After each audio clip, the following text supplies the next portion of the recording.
भारतीय मजदूर संघ नि बोखाक्तै लेबार कमिशन नि थानायाव तिनि डेपुटेशन रिजाखा सामुं तांचानाय एबा सेबख्लाय तंनाय बरनि जुदा जुदा सानमुं रगजाक अ कयब्लायो तंखा भारतीय जनता मजदूर संघ नि बोखाक्तै बरकनि तामो तामो सानमुं तंग आबनो सायखना राखा ककमा तुनार बसकांग दैफाङा दं रक আজকে আমরা এখানে এসেছি 5 দফা দাবি নিয়ে।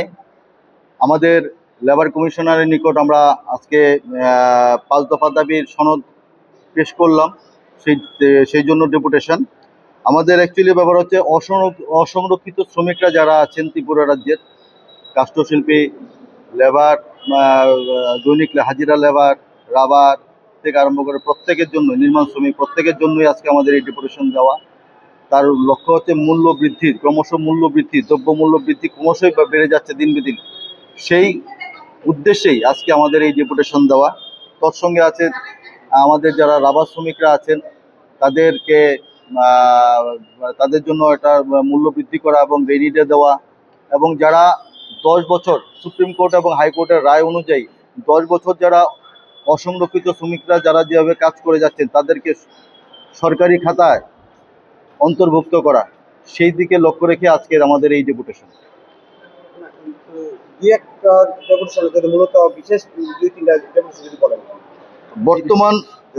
বর্তমান কেন্দ্রীয় সরকার এবার বাজেটে স্কিল্ড আনস্কিল্ড শ্রমিকদের দৈনিক হাজিরা বাড়িয়েছেন। সেই পরিপ্রেক্ষিতে আমাদের রাজ্য যাতে সেই স্কিল এবং আনস্কিল্ডের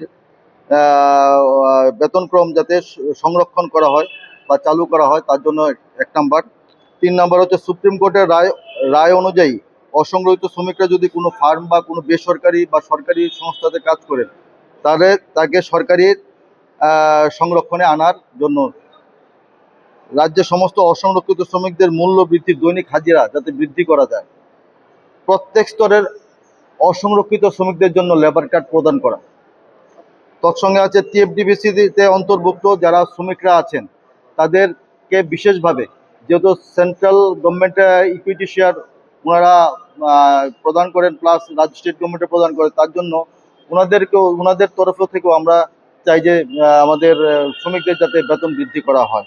বিভিন্ন মূলত আরও কয়েকটা বিষয় আছে যেগুলি আমরা বলে এসেছেন এবং আমাদেরকে আশ্বস্ত করেছেন কমিশনার বাবু যে বিশেষভাবে নজর দেবেন। এবং যে আপনারা জানেন যে কালকেও গ্যাসের দাম বেড়েছে, কারণ আজকে 3 দিন যাবৎ, আজকে আপনারা 2-3 দিন যাবৎ আপনারা ফলো করে দেখবেন যে আমাদের বর্তমানে আমাদের রাজ্যে পেঁয়াজের দাম অন্তত পক্ষে 40 থেকে 45 টাকা, কিন্তু আমাদের স্টেট থেকে যখন অন্যখানে চলে যাবেন তখন আপনারা দেখতে পাবেন যে 15 থেকে 10 টাকা থেকে 15 টাকার মধ্যে পেঁয়াজের কিলো। রসুন আমাদের এখানে 250 থেকে 300 টাকা কিলো। আর এখন হচ্ছে অন্য যে আপনি এক্সেপশনাল ত্রিপুরা স্টেট থেকে আপনি যখন চলে যাবেন তখন দেখবেন যে সেটা 150 থেকে 120 টাকা কিলো বিভিন্ন জায়গাতে, কারণ আমরা সব কিছু কিনে খেতে হয়। আমাদের ম্যাক্সিমাম জিনিস আমাদের বহিরাজ্য থেকে আমাদের এখানে আসে, যে আমরা কিনে খেতে হয়। তাহলে যেই মজুরি আমরা পাচ্ছি, আমাদের শ্রমিকরা অসংরক্ষিত শ্রমিকরা পাচ্ছে, তার যদি হিসাব করে দেখা যায় তা একটা পরিবার 4 জনের পরিবার চলতে পারে না। সেই দিকে পরিলক্ষিত করেই আমাদের আজকের এই ডেপুটেশন। এখানে কাষ্ঠশিল্পী আছে, নির্মাণ শ্রমিক আছে, রাবারের টেপাররা আছেন, তার সঙ্গে আছেন যে অঙ্গনারী দিদিমণিরাও আছেন, আশারও আছেন, মিড ডে মিলেরও আছেন।